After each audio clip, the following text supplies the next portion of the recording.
Welcome to Sasquatch Theory. In this episode, I sit down with Frank from Southeastern Kentucky, a veteran who's had a lifetime of chilling encounters with the creature his grandmother once called the Woolly Boogers. Frank's journey takes us from the mountains of Kentucky to the swamps of southern Florida and even deep into the wilderness of British Columbia, where he met the legendary researcher Tod Standing himself. Along the way, Frank describes massive creatures throwing boulders, blood-curdling screams echoing through the night, and heavy footsteps that shook the ground around his tent. From rock throwing at a fishing hole to terrifying nights at Mammoth Cave in Kentucky, this episode dives deep into a lifetime of encounters that made Frank a believer. Get ready for one of the most intense Bigfoot stories we've ever featured on Sasquatch Theory, because you certainly won't want to miss this one. If you enjoy listening to Sasquatch Theory, please like the video, subscribe to the channel, and comment down below. Of course, if you have your own Bigfoot or cryptid encounter you would like to share with me here on the channel, feel free to reach out at sasquatchtheory@outlook.com. With all that being said, let's dive straight into Frank's encounters from North America.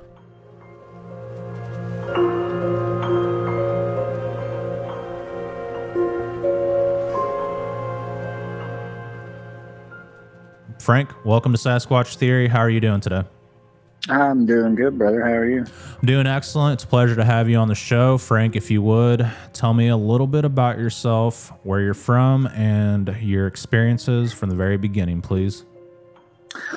I grew up in Southeastern Kentucky. It's a little place called Everett's inside of Harlan, Kentucky. I lived there the first 18 years of my life, and then joined the Army, was in the infantry, got to work with sniper platoons, and, been to Iraq in 06, 07, spent 15 months over there.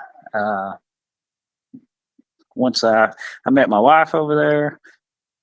She was in the Air Force, so come 2008, we both got out. And, from that time, we moved around from Ohio to Virginia, back to, I think from Virginia, now we live in South Florida, in Homestead, Florida.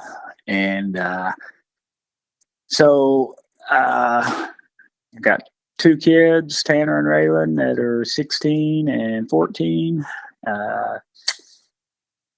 Like to hunt. I grew up in the mountains, so I've always been a really big nature person. It's just, I don't know, there's something spiritual about it. I'm a godly person. I'm a Christian, teach teen Sunday school, and, it's simple, pretty much life. Worked in the coal mines, some zinc mines, but now, when it comes to Sasquatch, I didn't really know anything at all about it growing up. Like, I remember at one point in my life, I can't remember how old I was. I was probably 7th, 8th grade, something like that. I remember seeing a video of a Sasquatch wrestling a bear, and I thought to myself, like, whoa, like, that's cool, and I didn't really think much of it, but I thought, wow, that's kind of incredible if that's real, and but that was about the gist of it. Like, I didn't really know anything else about it. My grandma used to call them, I remember her saying Woolly Boogers. But after times pass, I hear a lot of people calling it wood boogers. So maybe that's what she was calling it. But I remember Woolly Booger. My grandma would always say, "Oh, you better watch out. The Woolly Booger will get you." And I just figured it was just, something she was saying to kind of just scare you straight and keep you out of places, I guess. But I never seen the patty footage up until I got into this, none of that. So I didn't really know much about it. And when I moved to Florida, I was working with a guy named Jeff Allen he's from Ohio. He's a big Sasquatch fan, big believer. And, he kept telling me, oh, well, first off, uh, before we get there, like I remember I ran into a guy at Publix and he was like, "Hey, where are you from with the accent?" And I was like, "Oh, I'm from Kentucky, Harlan." And he was like, "Oh man, you're from Sasquatch Town." I was like, "Well, okay, whatever." And I wasn't rude, but I was just, whatever. And he was like, "Oh no," he's like, "You don't watch what was it, Finding Bigfoot?" And I was like, "No, never seen it." And he's like, "So you don't believe in it, do you?" I was like, "No." I said, I mean, I'm not saying that it's not a possibility, but I would just my background with the military and stuff like that and the way the world is, I was like, as much technology as there is today, you would think that they would have a lot of footage and stuff of them. And he was like, "Oh, yeah, yeah, they do. But I could tell he was kind of, I didn't get it at the time, but I get it now because most people get looked at as they're insane or crazy, and I myself have been looked at that way. So, like, if I ever was to run across this guy again, I would apologize to him and tell him, which again, I wasn't rude to him, but I get it now. But the Jeff Allen guy, he was constantly showing me like wood structures and all this stuff, and telling me, "Oh, well, they throw rocks at you if you get close to them or in their area and try to spook you out." And uh, a lot of the stuff that he was saying, like in my mind, I was like, "Well, I've had all this stuff happen to me growing up, and I didn't, like I said, I didn't know nothing about it." But as he was saying it, like things started coming back to my mind, and I was like, "Oh, I remember this time on the riverbank that me and my buddies was fishing at the foot of Pine Mountain, and we started hearing splashes in the water. And at first, we thought it was beavers smacking their tail. And when there was a light way off in the distance, and you could kind of catch a glare. And I seen a rock that was, if not bigger, at least softball size, come through and hit the water. And we just thought it was people messing with us, like, trying to mess with our fishing hoe and like pranking us or whatever. And the only thing we had was, because the bank was like a sandy bank, so there wasn't really rocks on it. So we just had like full pop cans, and we started chucking back in that direction. And eventually, my stomach, you know, everybody says trust your gut. When I was in the army, they used to say, "Well, if your gut's telling you something, most of the time it's true." And so, uh, my gut started telling me, "Hey, it's time to get out of here. Something don't feel right." And so I listened and I said, "Boys, we need to go." And we packed up and left. And as we was leaving, we got up on top of, when we got up to the hill, there was a bridge that goes across the river. Uh, there was a cop coming by, and he spotlighted us because he seen us coming out and asked us what we was doing and if we caught anything. And we told him, we was doing all right until somebody started throwing rocks at us. And he went by where we told him the rocks was coming from and spotlighted, and there wasn't nothing there. So we just figured either they had took off up the mountain, or so we just didn't really put much into it. And then I worked for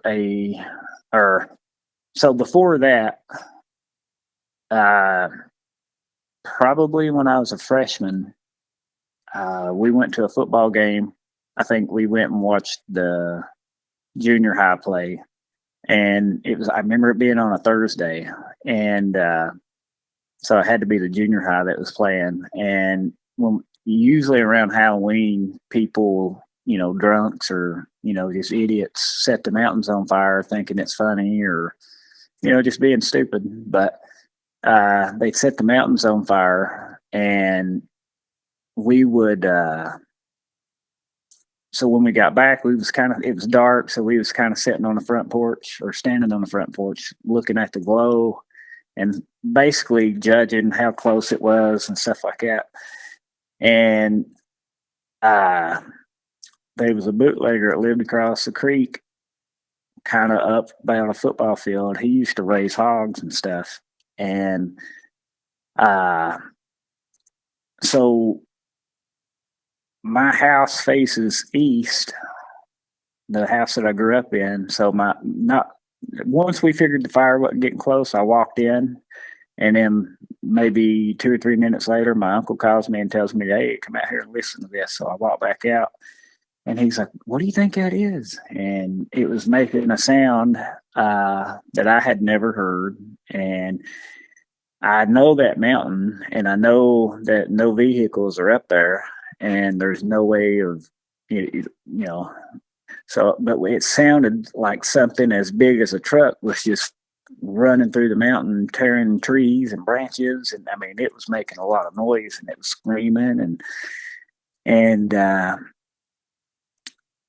guess I always put it off as a hog, because the guy had hogs. But years later, once I heard the Ohio howl, that's where my mind went back to, because that's kind of the sound that it was making. And then I worked for a company called SecureX, and they was a security company that basically would set you out in the middle of nowhere and guard mining equipment. And that way, if anybody was to, or if a piece of machinery went down, they would go and get that and replace it while the other one got worked on. And like the place that I was at, so one place that I was at, I mean, you're going, a good 45-minute ride through the mountains. And I mean, there's nothing out there. And I was sitting there one night, and I started feeling like, I started hearing stuff hit almost like somebody's, if you threw rocks in the gravels, almost that type of sound. And I kept noticing that it'd be on my right side, then my left side, then my right side, then my left side. And at first I thought it was rocks coming off the cliff, bouncing as it went down and then hitting out in front of me. And then I got out to check, and got out of my vehicle to check. And I noticed it was coming from the way my truck was facing at the truck. And it would hit maybe 10 feet to the left of the truck, and then 10 feet to the right of the truck. And it was pretty consistent with where it was hitting at. But you could tell, like, they wasn't really trying to hit the vehicle, almost like somebody's just trying to irritate you. And so, I sat there the rest of the night. And then, the next night they had me in a different place.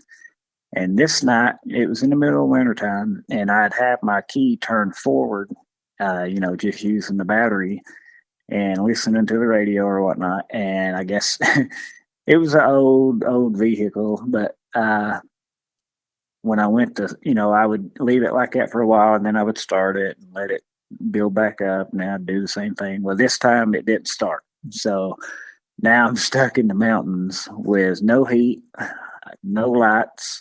I didn't have a flashlight. You had to sign a contract that you couldn't bring a firearm. And so I'm sitting in the middle of nowhere with nothing, no heat, no lights. So it was kind of scary. It's pitch black.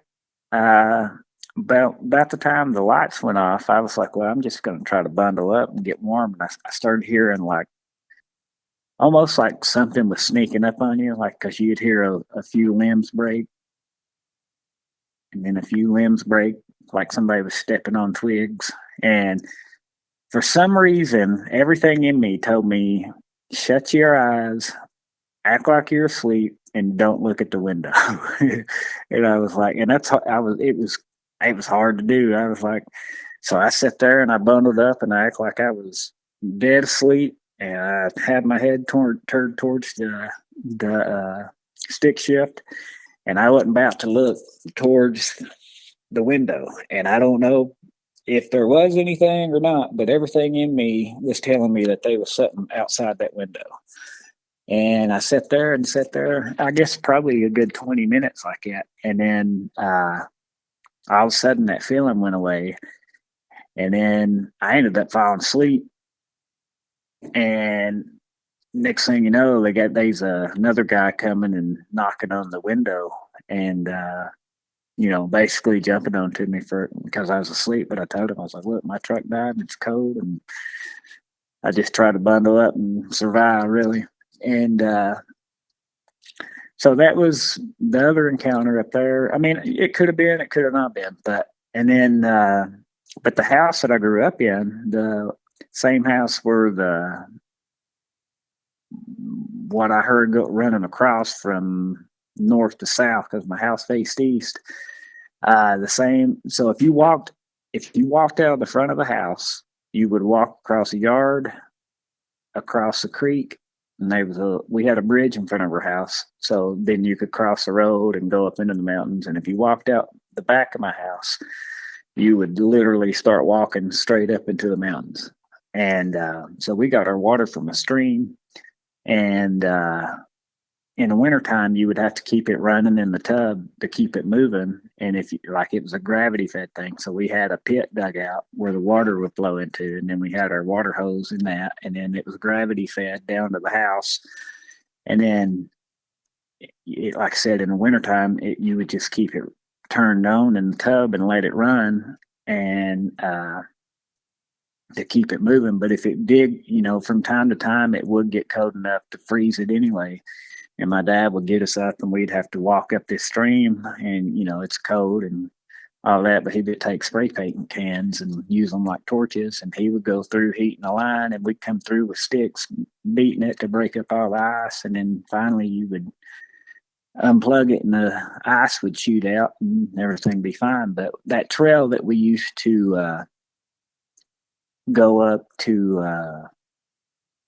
unfreeze the water, or to fix it, there was one day, and I was younger, but I found at least half a dozen, if not more, but I know it was at least half a dozen of deer legs. And I just thought it was odd because you don't really see deer in that area like that. I mean, they're there, but they don't walk in people's yards like that where I'm from, because I don't know if it's just they know they'll get shot or whatever it is. Like there's some places you'll see that deer walk through people's yards, but they never did do that where I was from. And so to see, that amount of deer legs in the yard, and you could tell that it wasn't like somebody had shot them or whatever and cut the shoulder out. Like it wasn't cut like that. It looked like it had been jerked off like it'd been ripped off the deer.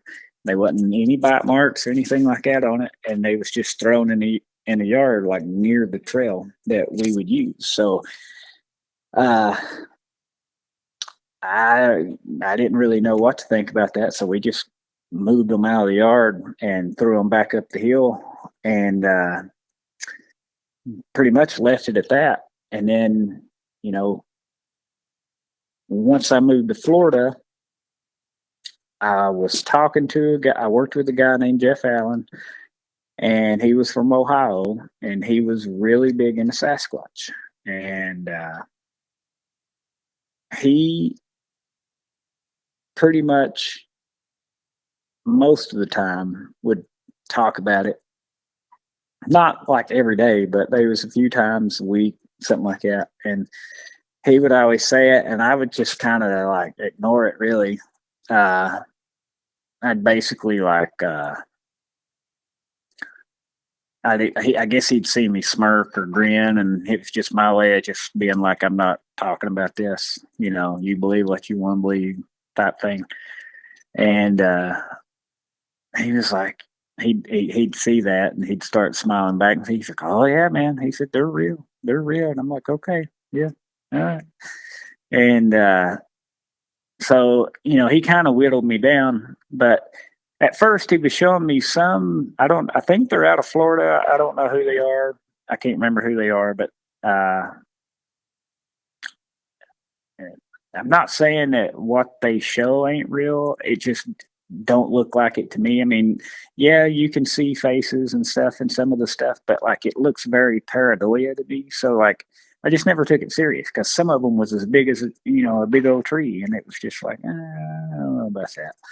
So then he showed me Tod Standing's footage, and that got me intrigued because I'd never seen Patty footage or anything like that.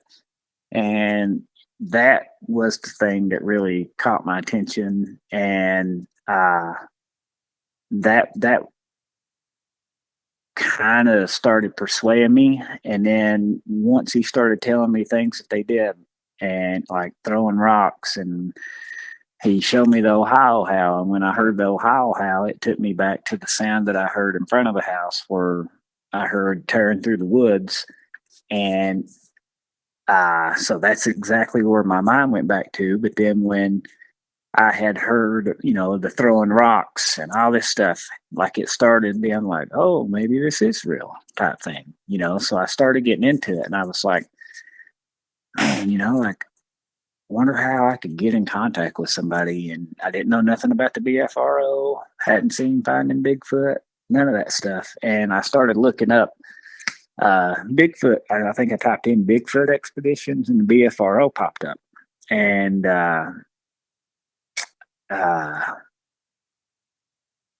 they have one coming up in Tennessee, and it was Lori Wade's, and I contacted her, and she's great. I love her to death. She's awesome.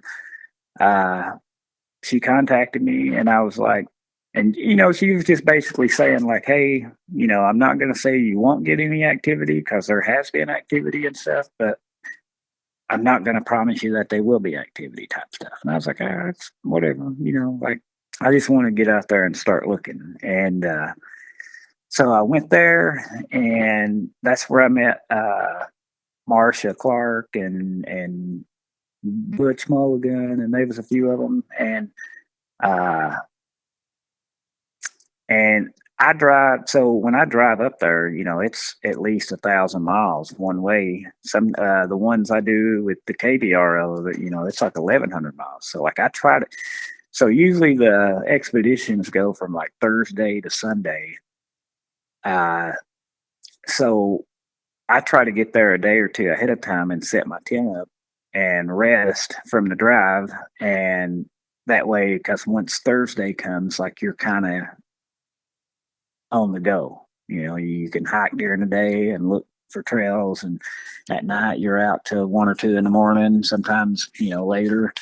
And, and then you got debriefs and stuff in the morning. So it's like, you're kind of, and then I try to stay a day or so after. That way I can rest from the expedition to prepare for the ride back. So, the first night we was in Middle Tennessee, I'm not sure I can really say the name just because you have to sign an NDA and all that stuff. But we was in Middle Tennessee, and this place is known, from what they say, of a family, I guess, that they believe lives there in the woods. And I was in my tent one night, and I'm one of the only ones in camp.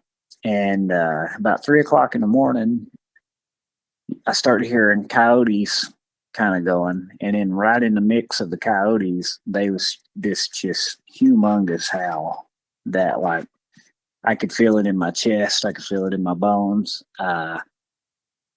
I could feel it, like my left arm was against the tent. It felt like my tent was vibrating. It was just something that was just way different than the coyotes. And I was just like, oh, Lord. It kind of scared me, to be honest. Like, I was like, oh, Lord, this is real. And, I kind of just, honestly, I grabbed my pew pew and put it up on my chest, and just was like, I'm not going to run because I don't know if it's out here. I'm just going to lay here and be still and be super quiet and have that ready in case something gets crazy. And then I thought I heard footsteps starting to come towards my tent, and I yelled out, "If you're somebody trying to mess with me, it's the wrong person to do that with." And the footsteps stopped. I never heard it leave, but they stopped, and that was it. And but during that whole expedition, we had screams, we had whoops that we had heard. Uh, Me and this guy, there was a group of us went out, and the group that we was in, the girls that was with us, they was going to stay down uh, at the bottom of the hill and play. I think they was playing like flute music or whatever. And me and this investigator from Jacksonville was like, let's walk up the hill some, and and see if we can see anything or hear anything and whatever. So as we're walking up the hill, it was pretty steep. So like as we're walking up the hill, I hear something like huffing and puffing. So I immediately think that it's him, like he's out of shape type thing, like not saying that he is, but I'm saying that's what it sounded like. He's like somebody being like, like that. And so I wasn't going to say anything. And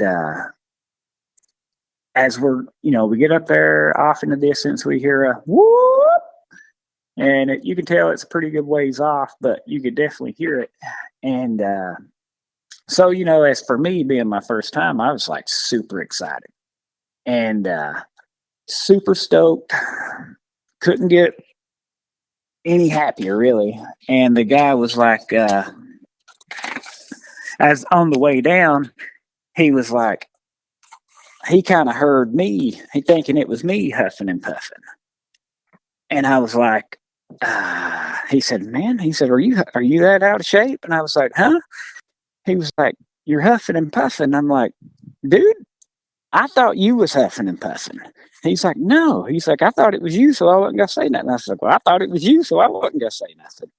And he was like, "Oh, well, let's sit here for a minute and see if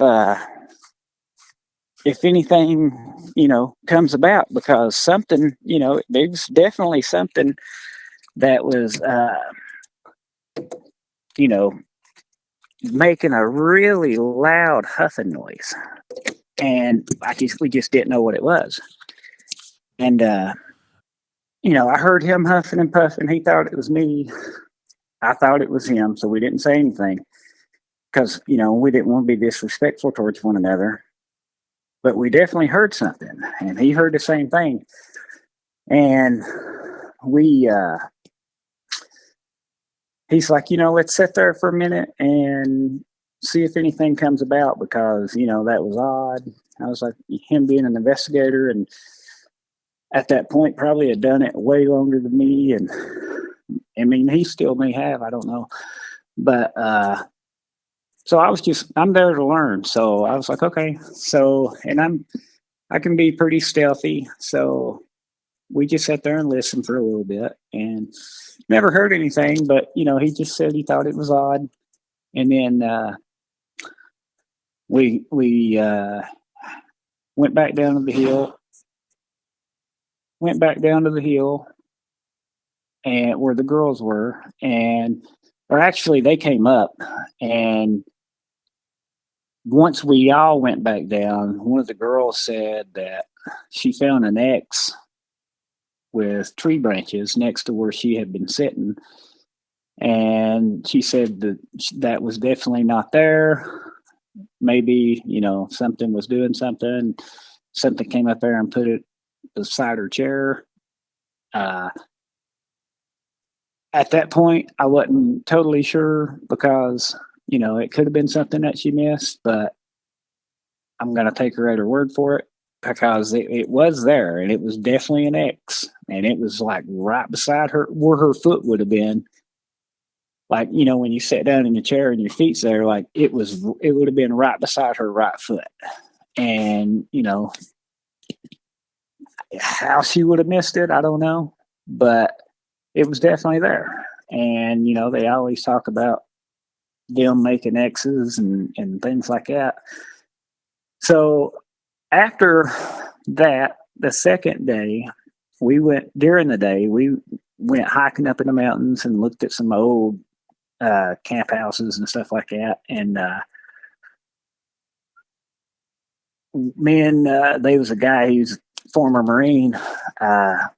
We was just like, well, let's come back here tonight, and because it'd be a good place to therm and whatnot. And so that's what we done. And when we went back, as soon as we got out of the car, we heard a knock. I mean, and it was crisp. And then when we got up to where this pond was, you could totally tell something through a rock, because it was probably about baseball size. Like, we heard the splash, but like it was like I don't know, it made like a boom, I guess, sound, but like you could totally tell that it threw something, and within maybe 15 seconds of us hearing that, you seen the ripples coming through the water. So that something definitely, it was a pretty good splash. I mean, it wouldn't have been a frog or a beaver or anything like that. Like, I mean, you could tell there was a lot of beavers there, and you've seen a lot of trails where they would slide on their belly down into the water. But this wasn't that. Like, you could totally tell it something thrown and splashed. And so we heard that. We got a couple whoops. And he had said that he had brought his, I guess, I don't know if she was his wife then or not, but his wife now, he had brought her up there on this trail before. And she was sitting there and something was throwing rocks at her going up the hill. And so it was just a cool little area to check out. And so, that was kind of my first taste of it, but I was hooked after that, and from that on, I mean, this year alone, I have been on almost 12 expeditions. And but that was my first one, and I've been on other ones that wasn't, I'm learning now, you don't always get activity. It ain't always, it's very, I guess, more often than not, you don't. But I've been on a few where nothing was really going on, and then after a while, I was like, man, I really want to start going. Like, I telling myself, I wish I would have been into this when I lived in Kentucky, and especially, with the mountains and stuff that's all in that area, and the caves and the old abandoned mines and stuff like that. And so I looked up Charlie Raymond with the KBRO, and went up there. I guess it would be Middle Kentucky. And it's in the Mammoth Cave area. And there are so many people that I have talked to up in, that I got into it, that was telling me they had their first sighting on this trail that's inside there. I've heard 4 or 5 stories from people that I know of, I seen one spot. It was a specific trail in that area in Mammoth Cave. But they was like, there was a spider crawl. One said that they had, Lori Wade said that that's where she had got her first sighting. There was a guy said he got bluff charged by one there. So, I knew this trail had to be something. And on a lot of expeditions, like, you'll go, you'll hike during the day and stuff, but a lot of these expeditions, like, they'll set you up with a team, and each night you'll hit a different area. And Charlie kind of gives you an opportunity to choose where you're going to go, he sets out a few locations that he knows are good spots, and then you kind of get to choose. So I was like, you know, instead of playing whack-a-mole and then going to a different spot each day, I'm going to stay in this one area the whole time. And so the first night, nothing really happened. But the second night, we had heard a story, and I could be wrong on the story or get, a little things off on it, but we had heard a story of a kid, maybe out of North Carolina, but he had, he was young, I know that, but I think he was out in his yard playing, and either his mom or his grandma had went in for something and came back, and he was gone, and they found him like 40 or 50 miles away a couple of days later. And they had asked him, like, was he scared or whatever? And he was like, no, he kept seeing something poke its head out behind the tree, and he felt fine. And I guess he said that a grizzly bear had, they said, well, it's wintertime. So they said, how'd you say warm? He said a grizzly bear had cuddled, or not a grizzly bear, a bear had cuddled him up and whatnot. And I just don't believe that. Like, I don't believe a bear is going to take a kid and cuddle him and all that stuff. And, I've seen gorillas, like that one kid that fell, they're more, I guess, nurturing, I guess. So for me personally, I believe that a Sasquatch either found him out roaming and took care of him, and then maybe pushed him in a direction where people were. And so we took a speaker. It was three of us, and we was setting out on this trail in pitch black. And we took a speaker and we played the Sierra sounds first. And then we played a baby crying, maybe thinking that because where we talked about that story, like maybe, hearing a baby or something would get something interested.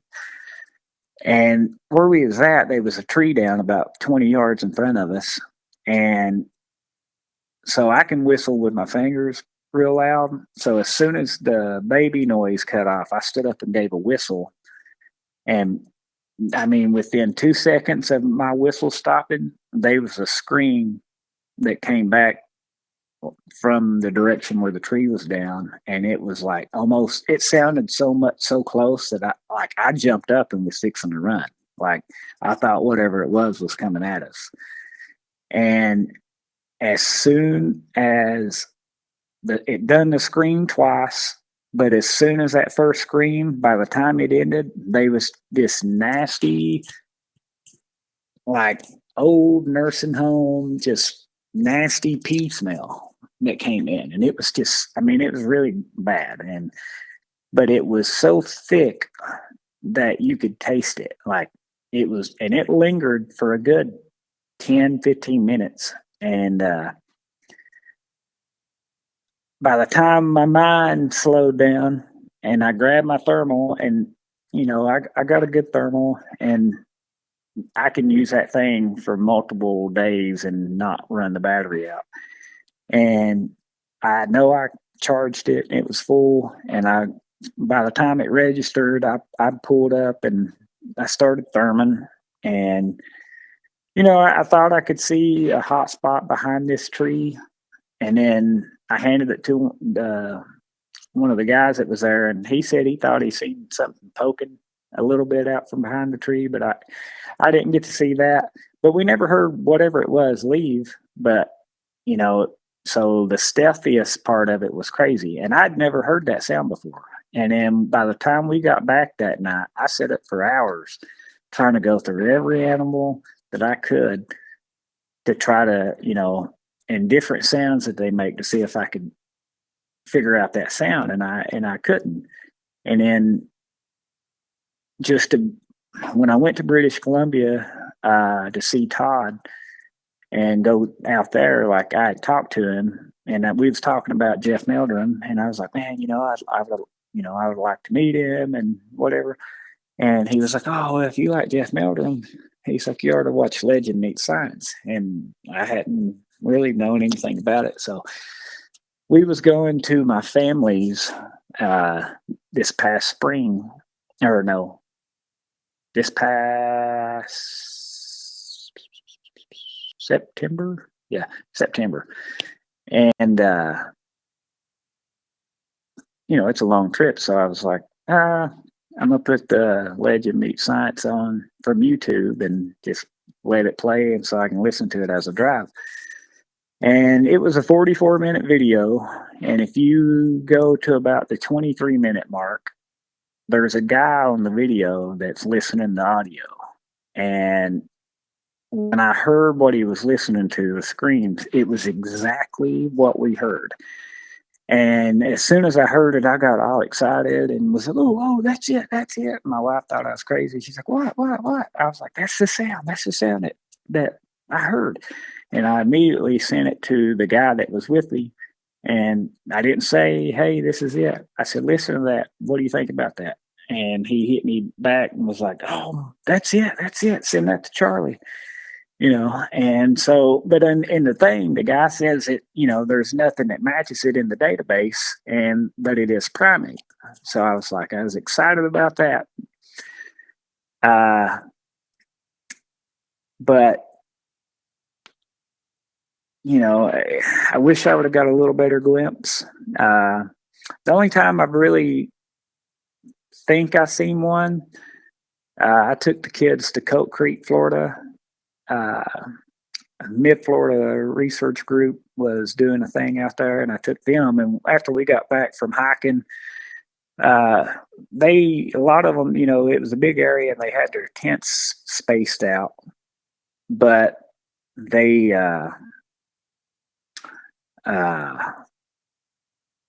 were all kind of like down in one area. So I wanted to put my tent way back in the back corner, closest to the woods, away from everybody.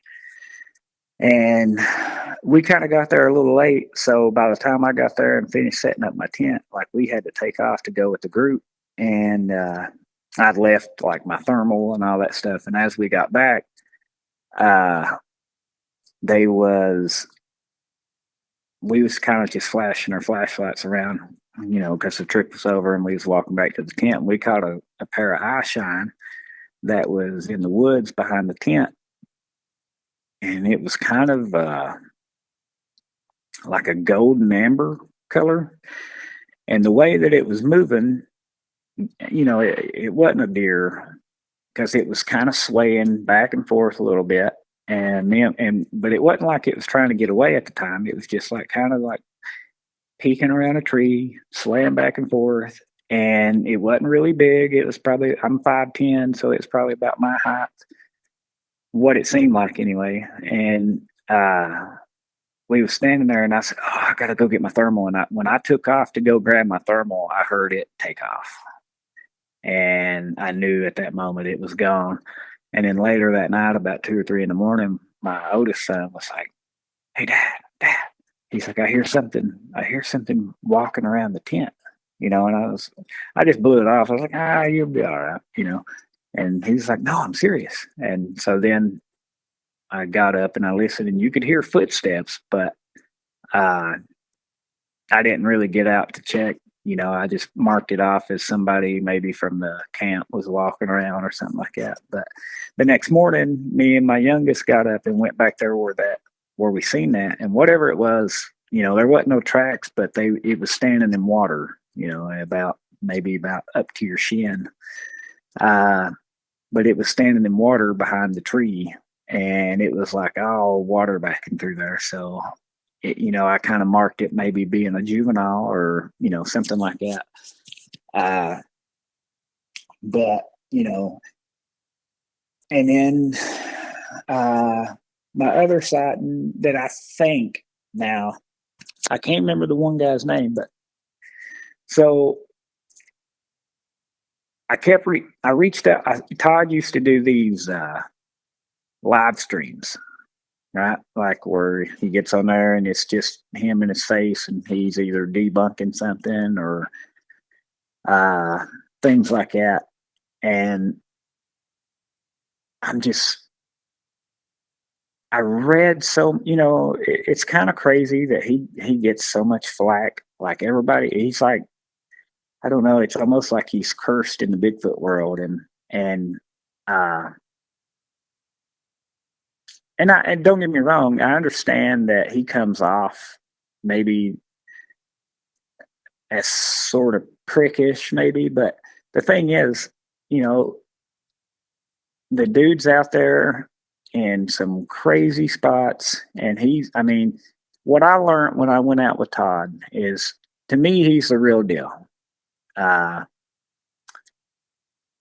Before I went, I reached out to him and was like, "Hey, I'd like to go out." And, he finally hit me back, and we negotiated and stuff like that. And so once I set up the trip, uh, I was telling somebody at the Ocala Bigfoot Festival, and they said, "Oh, well, go over there and talk to Brian King Sharp.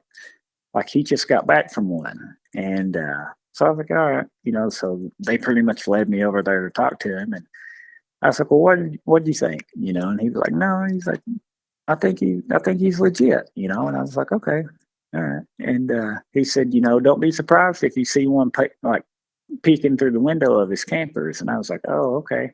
He's like, "Not saying that it'll happen, but it does happen." And I was like, "Oh, all right, cool." And and then he's like, "Tell Todd Brian King Sharp says, hey, I bet he'll love that," which I didn't know the history with that or anything, but I was like, "Okay, whatever."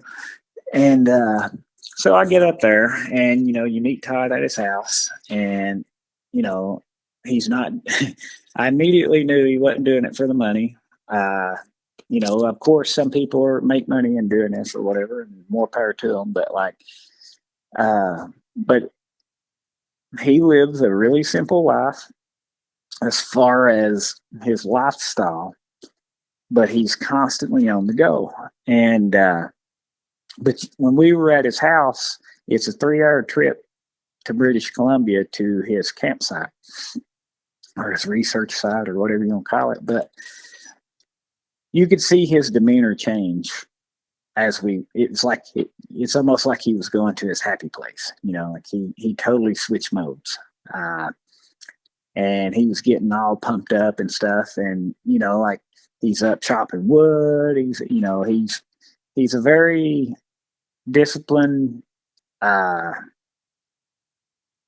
guess you'd call him a woodsman, really. But I never once,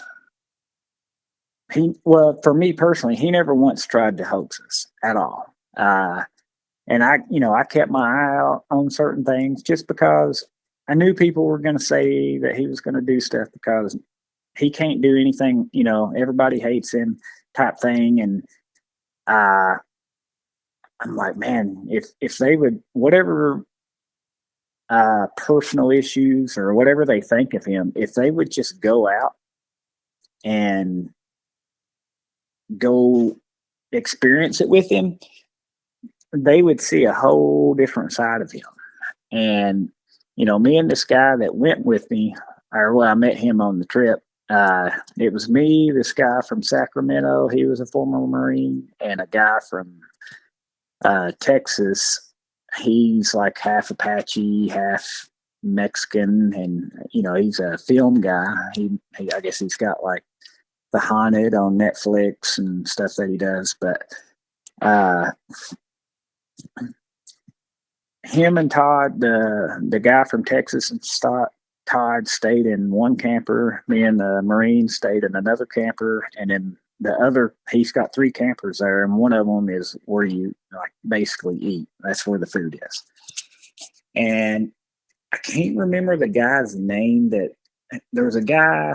His name might be Luke, but I think it is Luke. I can't remember the last name, but this guy is basically going, like Todd allows him to put up cameras and stuff, and they run 24/7.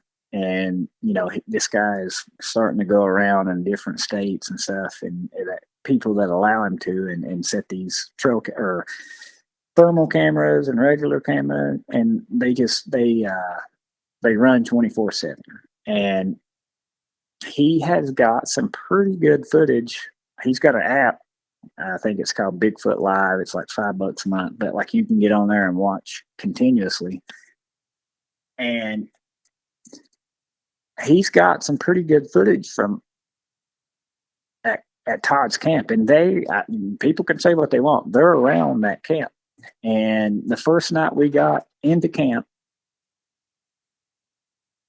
where I was sleeping in the camper, I could hear footsteps run back and forth outside the camper, almost like somebody was playing. Like it was like they'd sprint by.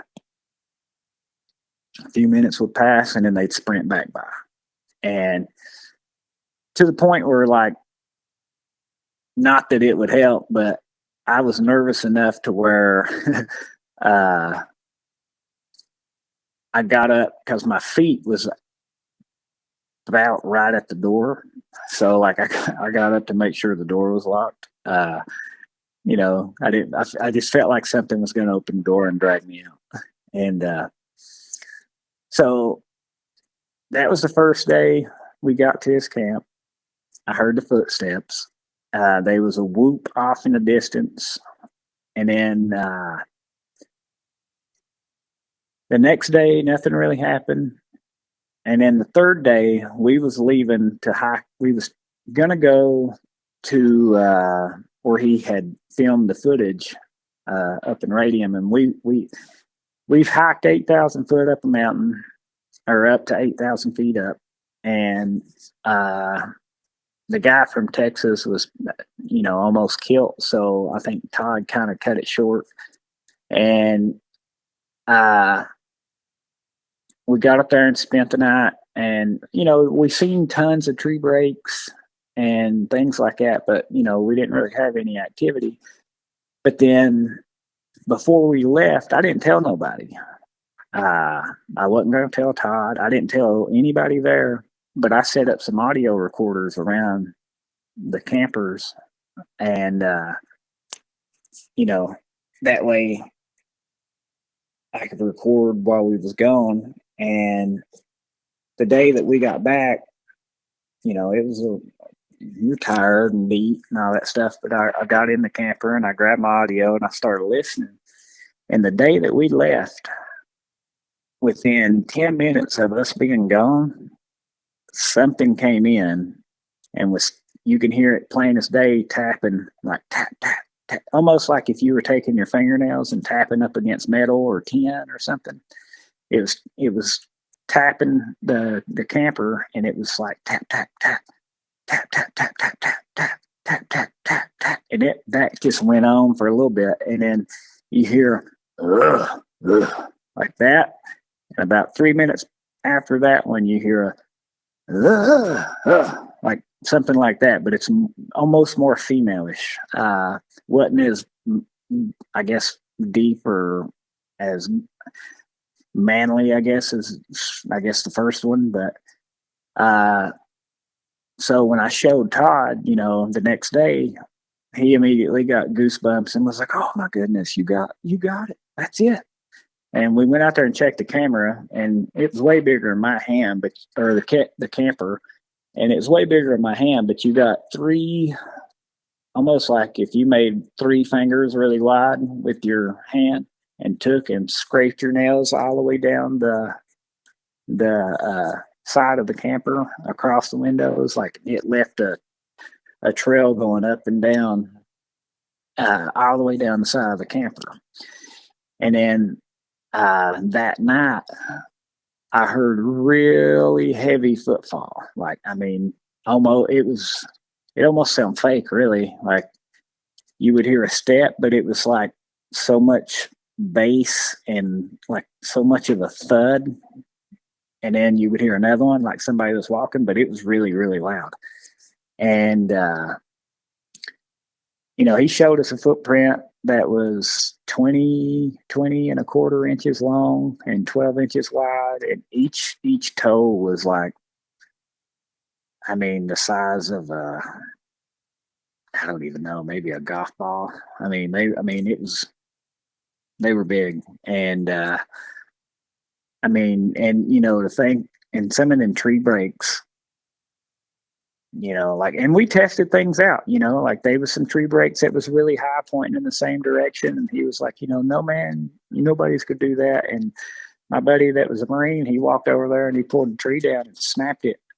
And it literally, the way he done it, like when he snapped it, when it rose back up, it was lined perfect with the ones that were already like that. And then Todd's like, well, I guess you can, and it was things like that. But then the guy from Texas, he thought he found a footprint and he hollered at me and said, hey, come over and check this out. And I'm not trying to break nobody's spirits. I knew that it wasn't a footprint, but I kind of wanted Tod to say it to see what he would say. So we hollered at Tod, and Tod looked at it for a minute, and he was like, no, I don't think that's it. He said, it looks like, somebody's been walking, and that's what it was. But he said, it looks like somebody's walked up this hill or something's walked up this hill and pushed a rock out. And then he found the rock and put it back, and it was perfect. And it kind of made a foot shape, but I kind of wanted to see what he was saying. Like, would he say, "Oh yeah, that's a Sasquatch," or would he dismiss it, or And he said, "No, it wasn't." And but there was some really cool structures up there where these really good sized trees were like intertwined in such a way that it just don't happen by chance. And I think that we found one tree break. I mean, it was just massive. And part of you is like, is it nature? Is it this? But then when you see a 20 inch long footprint that's 12 inches wide, that would have to hold up a big body. And so it's like your mind, I don't know, like I guess your mind just can't comprehend it, really. And nothing else really happened off of that trip. But I will say that all these people that badmouth Tod and say that his footage is fake, and I've come to learn, I've only been doing this about 5 years, maybe not even that, maybe 4 years, 3.5, 4 years.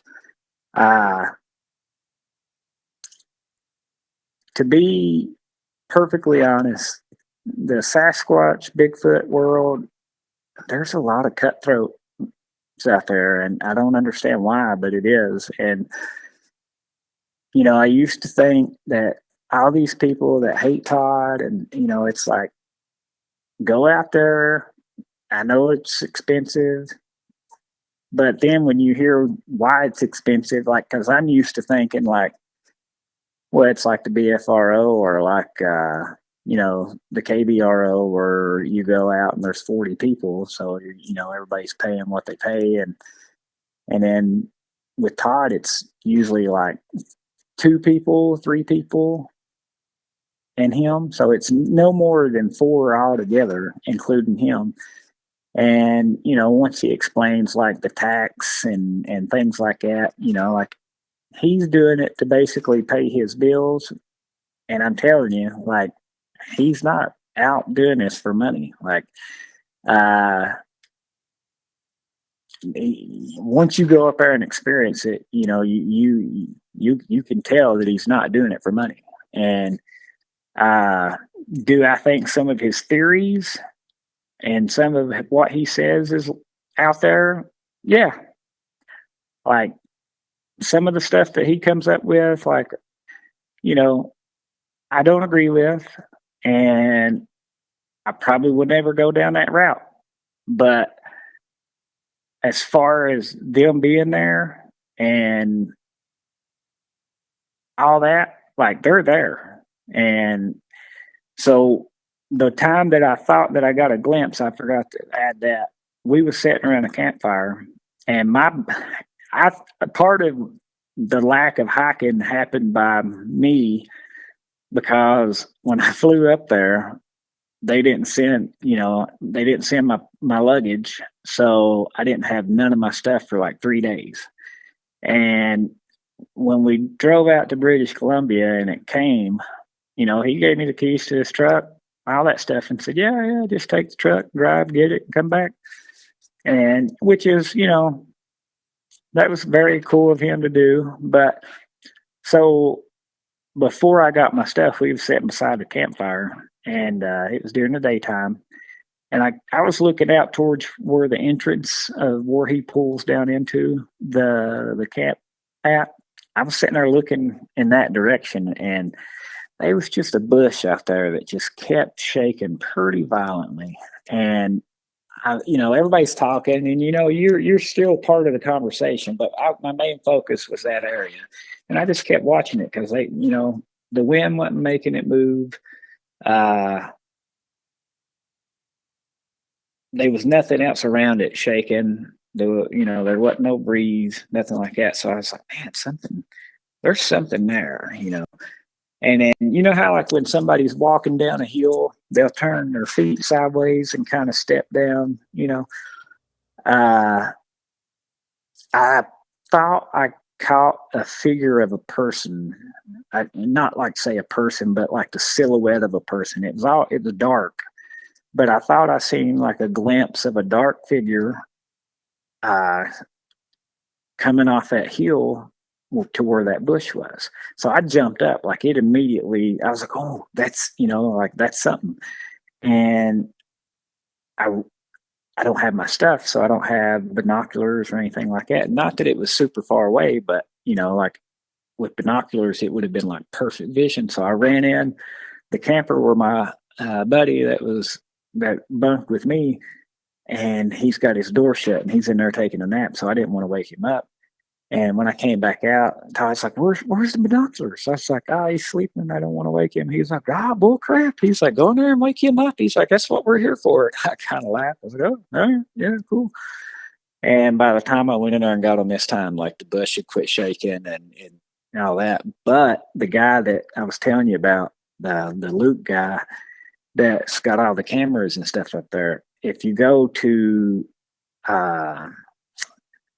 he's got different clips on Facebook and Instagram, I think, and but it's called Bigfoot Live, and he's got a lot of footage from that camp that there's a glimpse of a figure moving behind a tree like it's walking, and you can totally tell that it's in the shape of a human, but to me it looks like Sasquatch, and it's like kind of moving in between trees. And it's pretty, I'm not saying it's like a great shot, but it's a pretty good shot. And it's enough to, for you to say, for you to get really curious about. And then he's got one where you see a branch in the direction that the camera's facing like super slow, slowly bend down. And then you see a rock come flying, and it's kind of coming towards the camera. So I don't know if they're trying to knock the camera out or what, but he's got some pretty good footage on that from it. And, he's only getting better at it. He's setting up certain algorithms and stuff like that to where it detects like a human figure and stuff like that. But the thing that I liked about Todd is, when Todd, and he'll call from time to time, but he's not really trying to talk to you about Sasquatch. He will go there and talk to you, but he talks to you about your family, and we talk about his family and what his kids are doing and stuff like that. And it's more of like he wants to build a bond with people, and it's just he gets so much hate. Like I kind of can't blame him for being the way he is, because that would get old. Everybody calling you fake and all that stuff, but I've also come to figure out that anybody who's got any sort of footage, most of the people are going to say it's fake. So, I mean, that's just nature of it. And I mean, there's a few like the real, I can't say real, but there's a few that are going to say, no, that's it. But there's a lot that's going to say, oh, that's fake. That's a costume. That's AI. That's, and I guess, if you let it eat at you, you do. But I think he's getting past that point where he's just like, I don't care what people think. I'm going to do my thing. And and that's it. But he thinks that there's a group. So the two that he had in the film, one of them has been gone for a while. The other one's he's not seen in a little bit, but he thinks that there's a group that's on the other side of the mountain that he thinks they're aggressive, but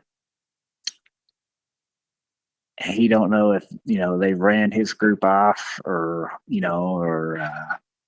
they just moved on, and the two has built their own families and moved off somewhere else. But I will say this: I think a lot of the reasons why some of his stuff maybe slowed down and stuff is you can't carry a pistol in Canada. So everywhere he goes, because he does have grizzly bears all around his camp. And the first day we were there was a black bear and a grizzly bear walked through. And as a crow flies, there was one as we was going out to this place, maybe 400 or 500 yards from his camp. So everywhere he goes, he carries a rifle, and then somebody in the group carries a rifle. That way, there's a rifle in the front and a rifle in the back, and it's not to harm anything; it's just for protection. But any animal that has the intelligence of these things, seeing that rifle, knowing you or not knowing you, they're probably not going to try to get as close to you as, So I think that's probably slowed some of his stuff down. But I'm telling you 100% that they're around his camp for sure. Then the next month, I was supposed to meet Tom Cantrell in Northern California at Bluff Creek, and he took ill and couldn't make it. And luckily, the guy that was with me up there at Todd's, he lives in Sacramento. So I was really hitting him up to say, hey, I'm gonna be in the area. At some point I'll hit you up and we'll get together and maybe go out and get something to eat or something. He was like, well, I'll just take off and go up there camping with you. And really, luckily, I'm glad that he did, because I would have been there by myself. Like I didn't know that they had canceled it. So really, I was there. If he would have been there, I would have been in that place all by myself. And I'm not sure if you've been there or not, but I've read a lot of books about Hoopa and the Dave Pilates books and stuff like that. And it was good to go up there and put picture to mind, like get a visual of it. And really, the guy at Willow Creek Museum, if it wasn't for that guy, I probably wouldn't have been able to get and actually make it to the patty footage, because you don't really have cell service up there, and it's super remote, but no one showed up. So we were supposed to go and do like a night expedition down in where the patty site is. And the fact that now I'm here by myself, I didn't know where to go or what. And we was like, well, let's go down to Willow Creek Museum and, see if they know something. So we went down there, and just by chance, the Bluff Creek Project people were there.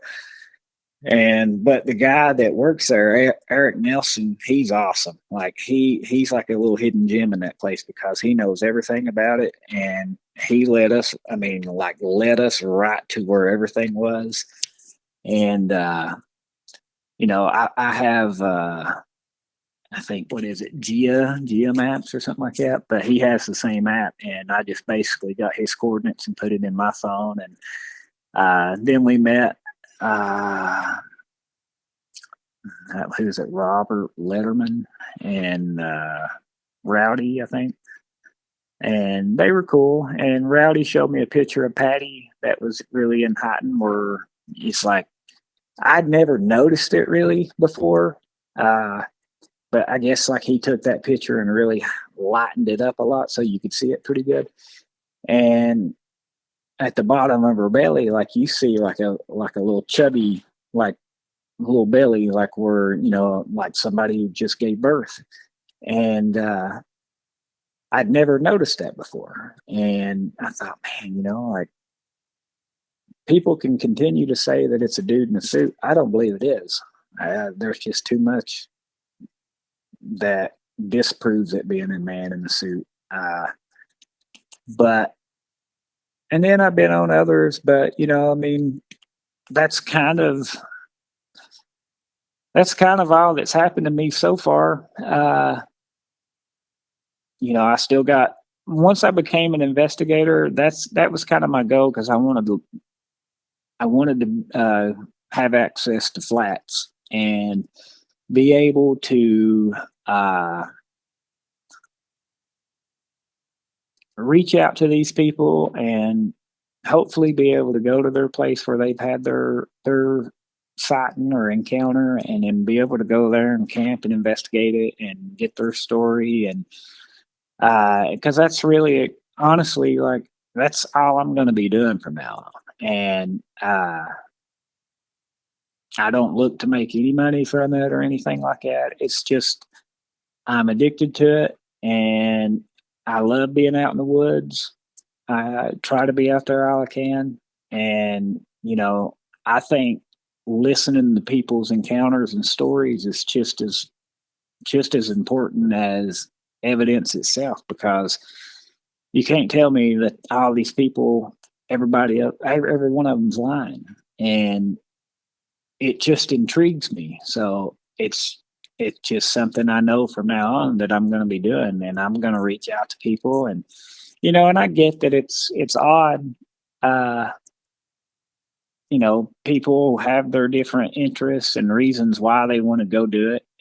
Me personally, I'm just interested in going out with people who's been doing it, who have more knowledge than I have, who maybe had different ideas that I have, and picking their brain. And some of my best friends now are from these groups, and I talk to them more than people I grew up with now. And so it's just been a really blessing for me, really. I have a lot of theories and stuff, I guess, some that what I think they are and things like that, but it's a learning process for me. And I think it's one of those things I've had to be a little more open-minded, because, like, once you get a little bit open-minded, you kind of got to go a little more open-minded. And but for me, it's just I want to learn all I can about it. I'm not really out to try to prove it or anything like that. I think we have everything we need to prove it. I just don't think the government wants it out. And but for me, it's, and I say this with caution, because I have thought to myself, like, as much as I want to see one of these things, I want to see one of these things in the right circumstances, because I don't know how I would feel one popping up on me, or I don't want some crazy, scary encounter. But I do want to have a visual, and I think I've been very close, and maybe had glimpses of them, but I know I've been very close. But I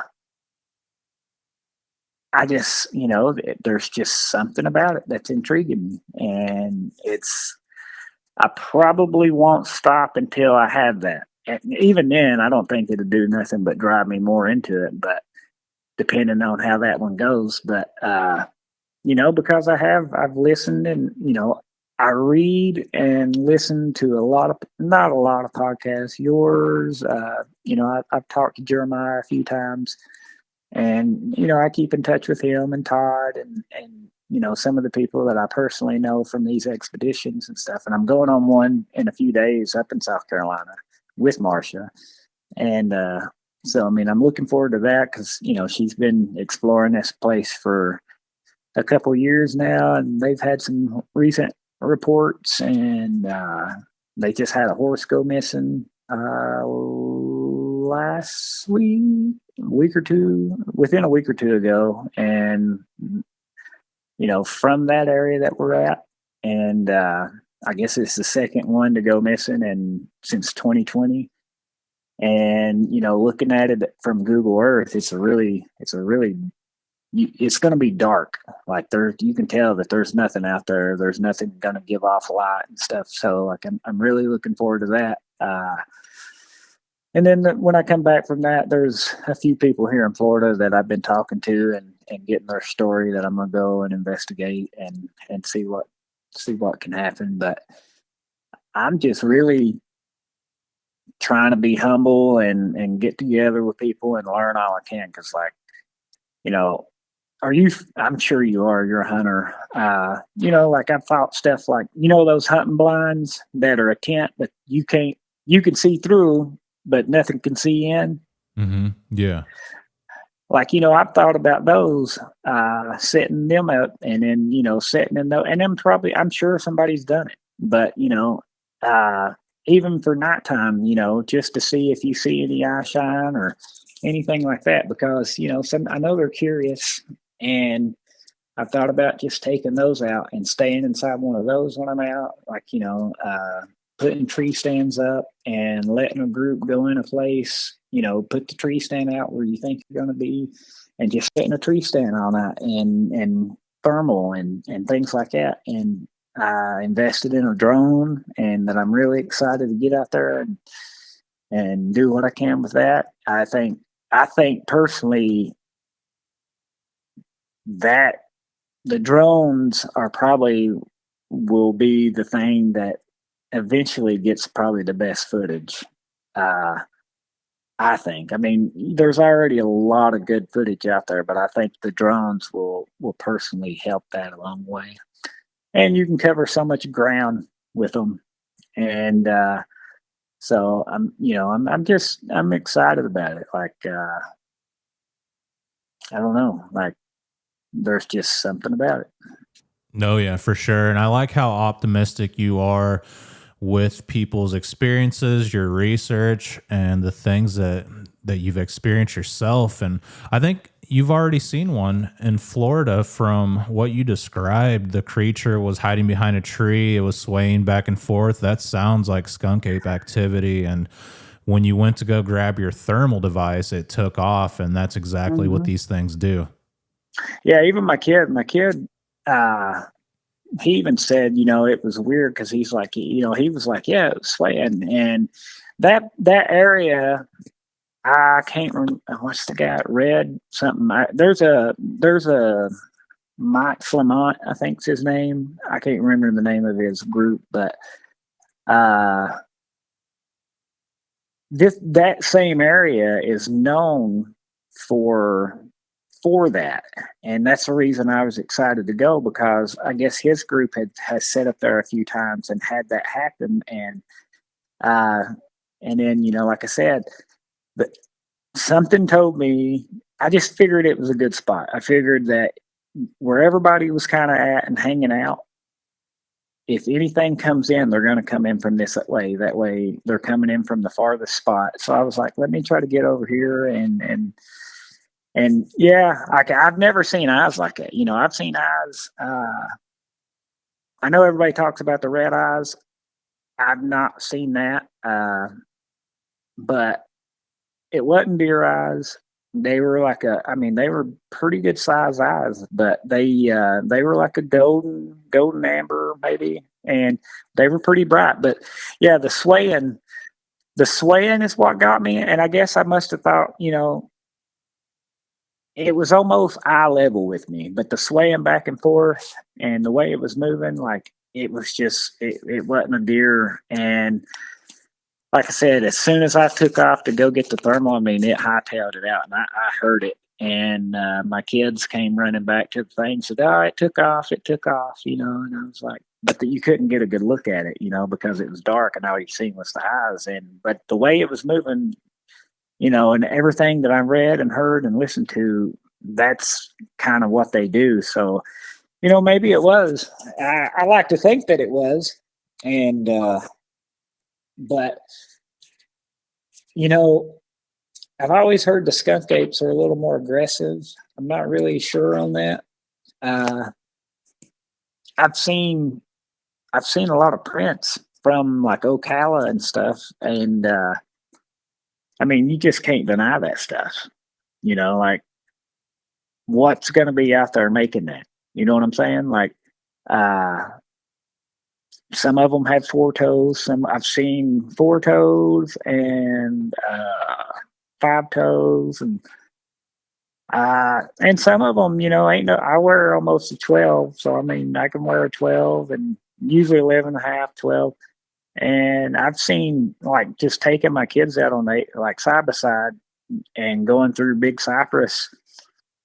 You know, you'll see a pair of footprints, almost like it came out of the woods, walked through a mud hole, and went back into the woods with the foot size about like mine. But you're also thinking to yourself, like, of course, it could have been a person, but at the same time, like that time of year, rattlesnakes are really bad down there because it's cold, but South Florida don't get super cold, so I could see them coming. I mean, and I've experienced them coming out like they're everywhere in Big Cypress, like around February and stuff, or like December through February. They're everywhere out through there because they're trying to come out and lay on the streets and get sun.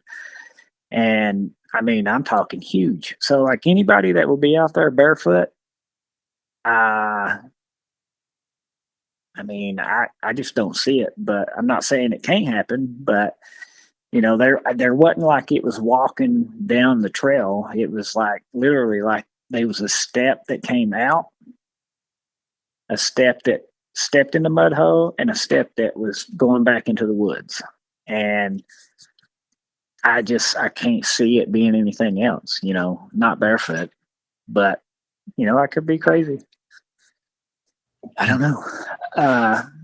But yeah, I mean, I'm looking to go a lot of places. I know the Butch Mulligan guy, he's from East Texas, and he goes out to Missouri a lot and does some stuff with the BFRO. And I've been meaning to get to Missouri.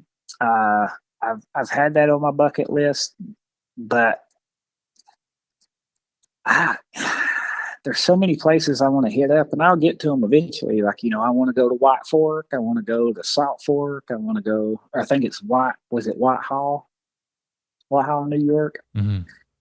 I want to go there. I want to go to Salt Fork. I want to go to Missouri. I want to go to Texas. I know Oklahoma's getting really big.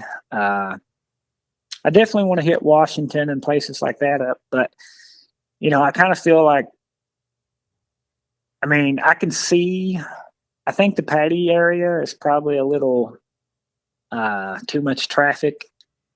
I'm not saying that they won't go through there, but I kind of wanted to go there just because it's kind of like the Mecca, and never had anything happen while I was out there, but I could see why it would, because, I mean, when you get on the go road, there's nothing out that way. And we drove like 30 miles and to the very end of it, and you don't see a person out there ever, hardly.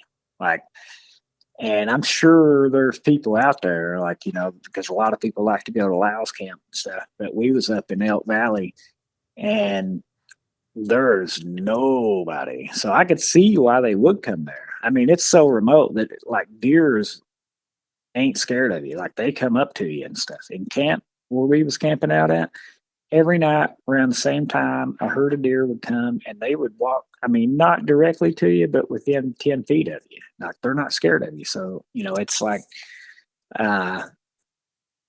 it's just a very remote place. And, I don't know if you've been up in that way, but, like the Hoopa area and the Orleans area, it's kind of a poor area. And there's not a lot there. And I do think, though, now that they've allowed the salmon to start back running, that it may bring them back in. And what intrigued me while I was there was on the Bluff Creek side, it was like 90 something to 100 during the day, and it would drop to like the 60s at night, 50s, something like that. And then, but if you went up on the mountain, maybe 20, 30 minutes away on the other side, it's cool. It's a whole different climate. So, me and my buddy got to talking. We was like, maybe they're just on that side of the mountain right now, like, because it's cooler over there. if they need to warm up, they can just come on this side for a minute and warm up and then go back. And then, stuff like that. It's just, but just out of the box thinking. But I do think that with the salmon being able to come back running, I do think that they'll that area will be able, or will probably pick back up a lot. Yeah, absolutely. And if you come to the Ozarks, we can definitely do some camping if you're willing to do some research in the area. Oh, And for sure. yeah, what are your thoughts about it, and when would you like to do that? Oh, I'm down for whenever, man. Like, you give me a heads up and let me, you just say when. I'm there. Like, I'm totally down for it, because I try to get out and stay out as much as I can. And, uh, but whenever you want to do it, just give me maybe a week or two heads up. And that way I can get everything in order. And then, because I'll have to drive out there and stuff like that. And, but I'm definitely down. Now, is I'm not too familiar with Missouri. Is the Ozarks there in Missouri? Yeah, the Ozarks is in Missouri and it goes down into Arkansas. Okay, right. Yeah, for sure. Okay. Oh yeah, We'll have to do it after the hunting season. Things just right. get hectic around here with all the hunters, and especially on government land. And yeah, I think it'd Yeah, just be it's better to have the place to yourself instead of people parked all over oh the yeah. place. Well, that's what kind of run Florida's expedition last year. In my opinion, they was one, and I kept telling them, I was like, don't. They showed me the dates, and I was like, don't do it then, because you're still in hunting season, And they're like, no, we checked it, we're not. I'm like, I'm telling you, you're in hunting season. I hunt. You're in hunting season that time. They're like, no, we ain't. Sure enough, they didn't change it, and right in the area that we was at, I mean, within a mile of driving, there's no cell phone service out there, but within a mile of driving, we were in the Panhandle, a little west of Tallahassee, and within a mile, you would have 14, 15 trucks on the side of the road, every one of them running dogs. And I just knew then that it was going to be a dud. I mean, don't get me wrong. Like, it's never a dud to get out. You know what I'm saying? Like, it's never a dud to get out and still research these areas. There's still research that you can do, but with running dogs, anything that's in that area is going to push deeper in. You know what I'm saying? And so this year they planned it a little out, not too far outside of hunting season, but so maybe something to be a little different this year. But actually, I think one of my buddies, he has some hunting property that he leased out this year, southwest of Okeechobee, over in LaBelle area. And I personally think that there's one on that property, because it's 2,200 acres.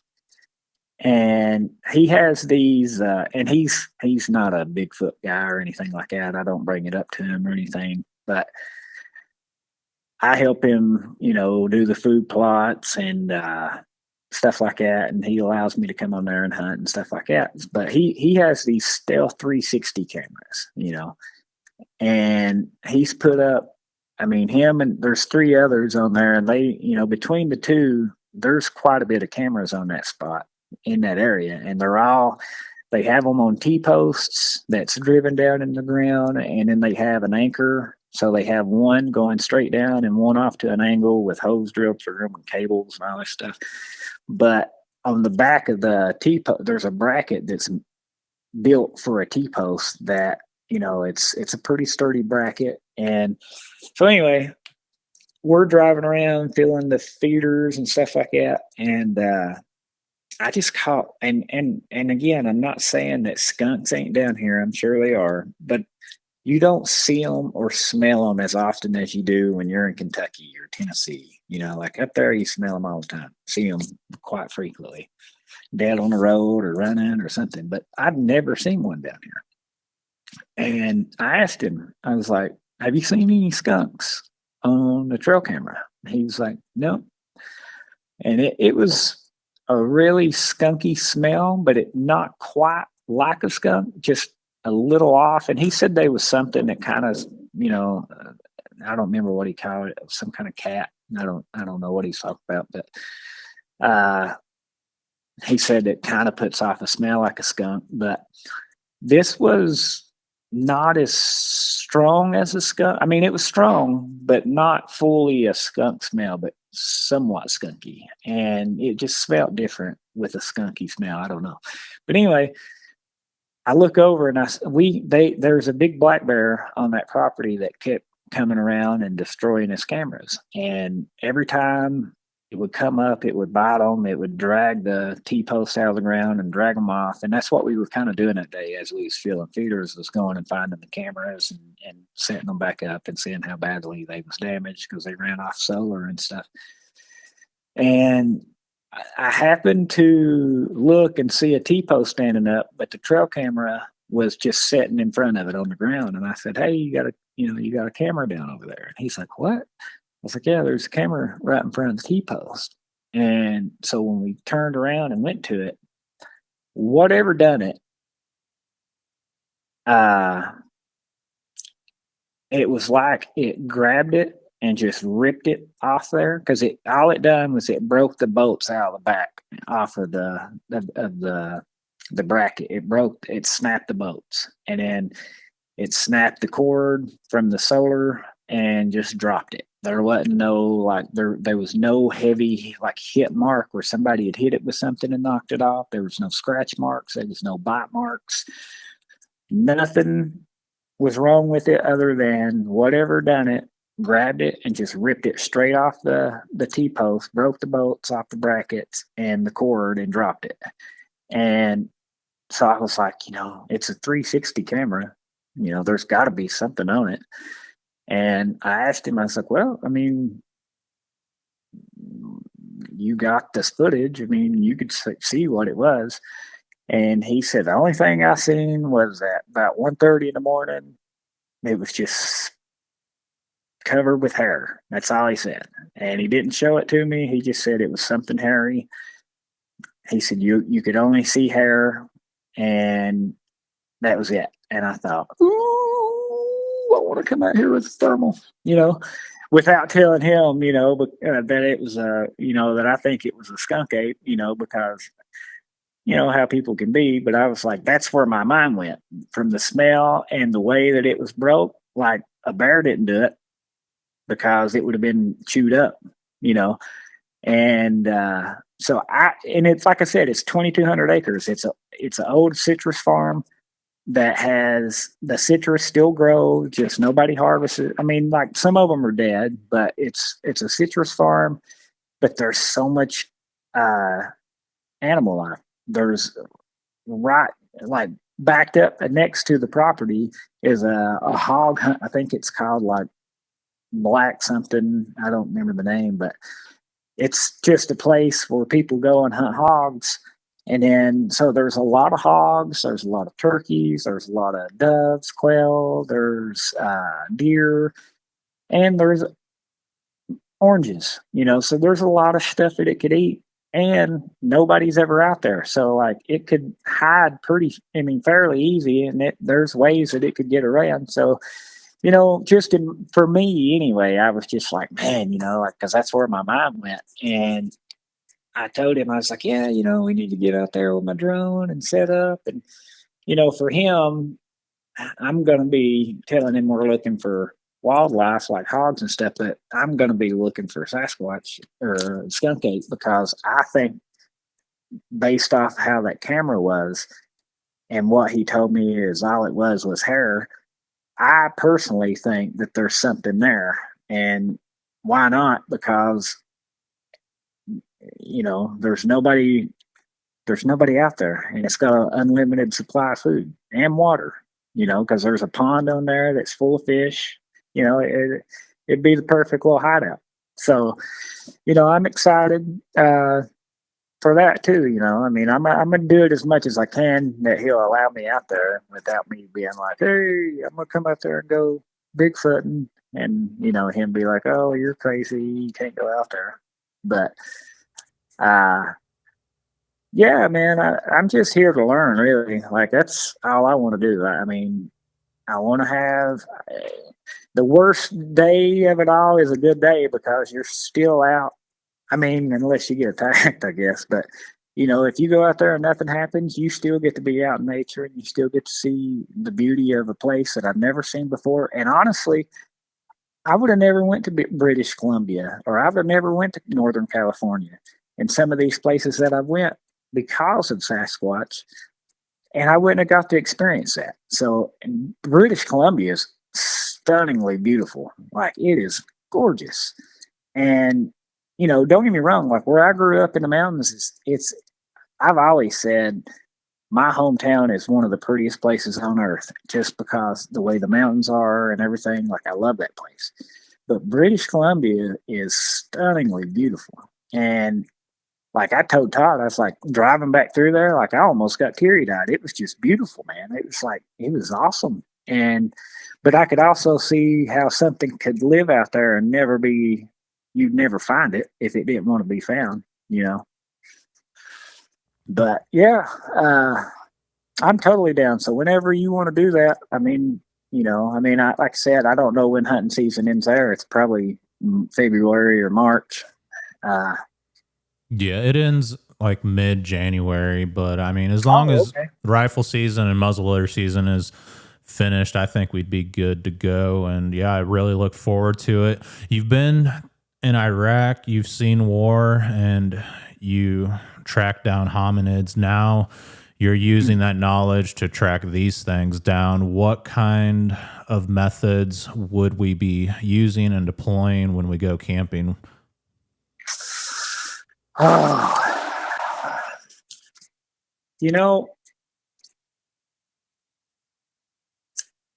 personally, I would like to take the drones up and just get a good layout of what we would, what we see and where we think good spots could possibly be, and then just tracking. I mean, we can put out cameras and stuff.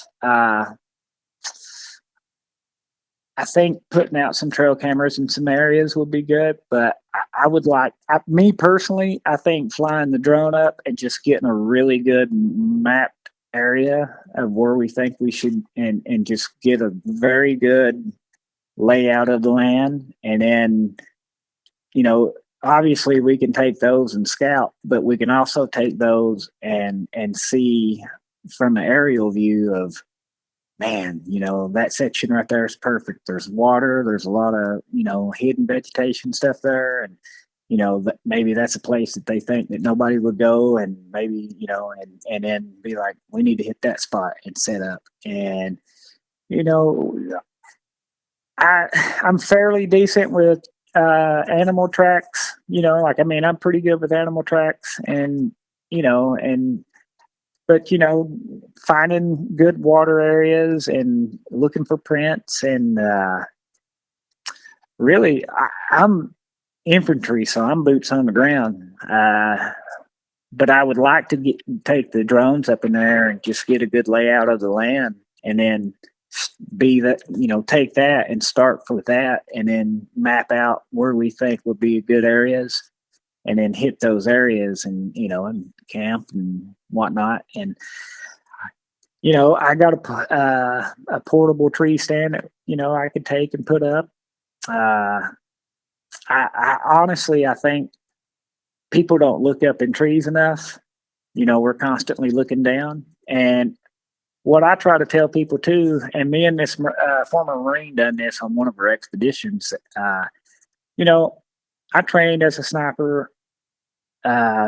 If I can get in a ghillie suit and hide from you, not even in a ghillie suit, like but if I was in a ghillie suit and I can hide from you and you can't spot me, these things could definitely do it. But the thing is, me and this guy was like, nobody really pays attention. That's the thing. I mean, not everybody, but I'm saying majority of people that's out on these expeditions, 97% of the time, they're looking at the ground in front of their feet, watching where they're stepping. And we was like, we could stand out in this open area right here, and as long as we're not making any movement, they'll walk right by us and not see us. And if we tell them we was standing there, they'll say, well, I was just in that area and I didn't see nothing. I didn't see nobody. You know, you're not vigilant enough. I'm very vigilant. I like to walk a little bit and then sit and listen and smell and, watch with binoculars and stuff, and then move a little ways and sit, listen, you know what I mean? And I just feel like you got to try your best to get in touch with nature and listen. And I think a lot of people miss out on that. I think they're either busy talking and walking and not really listening until something happens. And that's just my theory. I think there's some things I'd like to try as far as like, you can do like fake camps, and set up fake camps. I've seen that done. I think with trail cameras, they either need to be really high up in a tree or really low to the ground and not set up like everybody normally does it, like how people normally see it, because I think they're so used to that I don't know if they would expect one being high up in a tree. They probably would, but you learn and mark that off and try something else. But I've heard getting out in a dark area and cooking bacon works. There's different things. But as far as starting out, I would really just like to take the drone up and get a good idea where we're going to be at, and then start on the ground and just look for tracks and hit those areas. And because for me, it's one thing looking at a map, but when you're looking at it from a drone and you get a live feel for it, I try to pick places that they know people don't want to go, and that could be, look how much undiscovered land there is. People are like, really like animals, really. They tend to travel the road less, you know what I mean? Like, it's just, they're, their own trails. It's fine with trails, but I don't think these things are crazy enough to always be on trails. I think that they're in places that they know that us as humans don't normally go. And I think it's that. Like, I think that, there's a place behind my house in Kentucky. I'm like, I guarantee if I was, because I know no one ever goes up there, they could be in a spot like that. They could be that close and you'd never know it because you simply just don't go up there. And so I think just taking the drone up and looking at places where we think that people don't go. Like, if it looks like there's a good water source and there's food would be in that area, and it looks like something a human don't want to go down, I think that's where they're at. But every time I've seen, like I can't remember his name. I think it was the green guy where, you see the one come out and he's like low crawling and he takes the candy bar and he low crawls back and things like that. I'm like, man, he moves like a sniper. Like, really, like, to be honest, like, a sniper low crawl is way different than an army low crawl. And, but I think that they, you can do stuff like tree stacking and stuff like that. And I think they're just so far ahead of us that we've not caught up. If we lived out in the woods constantly, I'm sure we would know. But I think humans in a hole has just sadly went the other way. And but I think it's just finding places where there's good resources and finding a place in that area that you don't think anybody would go, and just And no matter how rough it is, they head that way. Yeah, absolutely. That sounds like a good plan to me. We can throw up the drones and try to spot out areas that we think people don't venture in and where these beings are possibly coming from and target the food sources, where the waterways are coming in, and we can set up some audio recorders. And Oh, for sure, audio, I think the audio. yeah. I think the main thing would be to really focus on camp because it seems like these creatures like to approach people's campsites, especially when you're not ready. So that tells me that they've been around the entire time and they're aware of you and they've been watching you and they just wait till Right, your guard goes down.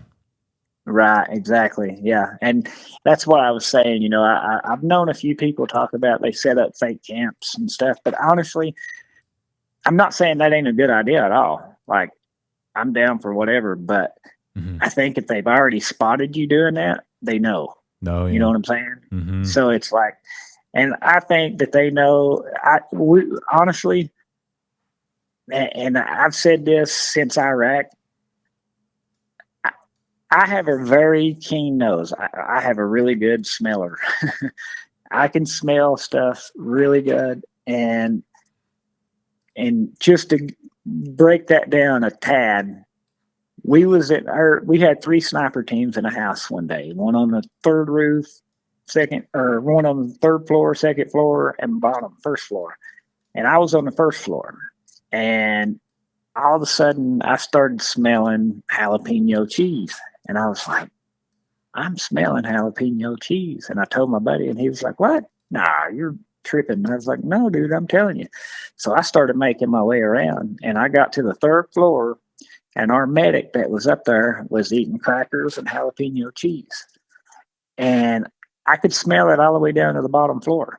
And then you could smell when the Iraqis were around. And like they didn't have to be like super close to you, but you could smell them. And the same way I can smell them, they could smell us, you know? And I think these things probably have a way better smeller than we have. And I think they know we're there regardless. But I think a lot of it happens by chance, to be honest. The more I've been into it, I think it's by chance, or if they want to reveal themselves to you. I don't think you're ever going to, I mean, I guess I can't say it. I don't think it will ever happen. The chances of you outwitting them out there is probably not likely, you know. Uh, So I mean, I think that they're just as curious. So I think the camp stuff and how, like you said, how we do that, that will probably play a pretty good role too. Yeah, absolutely. Do you have a ghillie suit? Oh yeah, yeah, yeah. Okay, you should bring that and we'll try to use some tactics that you learned in the military. I'm not sure if you can share that with civilians, but I think that would be a good approach to possibly sneaking up on these creatures or eliciting some sort of response from them. Yeah, and that's what I don't know. I mean, I know everybody has their methods. I know some people like to talk and be loud and just act like they're ignoring them and make noise to try to draw them in, and that's totally fine. Me myself, I like to hike and get out there for a little ways, and and then eventually just set up and just stay in that spot and surveillance. And if by chance I got in there without them noticing me, or maybe they're not in that area at that time, and I'm there hidden pretty good, I might get that chance to see them, maybe walk by or catch them before they notice me, and it's kind of like hunting, and that's kind of the way I look at it. This is like the ultimate hunt, really. Hmm. Uh, Oh yeah, and it that's certainly that, is. And that's what's worked best for me is getting out there, sneaking into an area, setting up on some deer trails where I've been seeing a lot of mhm. deer activity and somehow I run into the Sasquatch, so it makes me feel like they had no They're idea that I was there until it was too mhm. late and they do something to let me know that they're ticked off. I mean, honestly, like I've never had any experiences when I go out there and try to talk to them or do Right. mind speak. Like none of that's ever worked. Like what has worked is sneaking up on these things like a Navy SEAL, and it wasn't intentional. You know, you're trying to put down a Right. big deer, you're putting a lot of work, and you're finding these areas where the deer are at, and it just happens to be where the waterways cut through and where the deer Hmm. trails are, and Yeah. it, 'Cause it I think that's what they're doing the same thing, mm-hmm. Yeah, you cross paths with them.